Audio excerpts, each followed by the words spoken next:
Well, we've heard this particular saying probably most of our lives. Don't judge a book by its cover.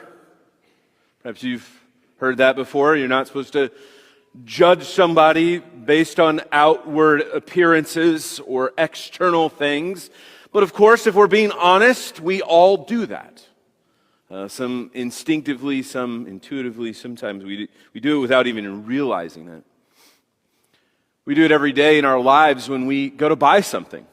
We assess and judge. And now, when many of us are buying things online, of course, when you're on Amazon, for example, and you're buying something, there's the ratings. Is it a 4-star, a 5-star? What are the reviews?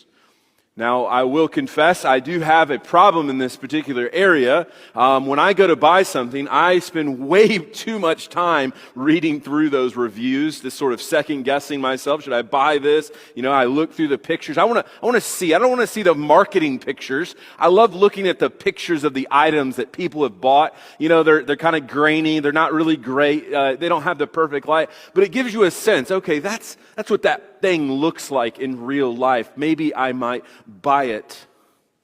Reviews are important, right? Because they help us make informed decisions in our life. And I remember a number of years ago, I was doing this. I always check the reviews, whether they're the Yelp reviews or Google reviews. And I was on a particular website and was looking at the reviews on a restaurant. And lo and behold, I find a familiar name making a really bad review. Happened to be one of the elders in the church I was serving at, and I began to say, Scott, what led you to give such a bad review and put your name on it, where everybody could see? And of course, to my surprise, apparently he had a track record of doing this. I found several negative reviews, which were not very kind, all throughout the restaurants in the greater Baltimore area. And to which I had to kind of instruct, that's probably not the best thing to put forward as an elder.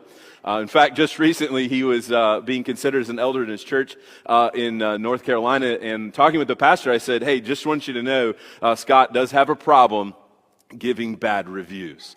But that's how we are, aren't we? We want to know positive, we want right feedback. We want the right reviews. But the problem is that when we are posturing ourselves like this in everyday life, we can begin to assess what is going on in the local church based solely on what people observe.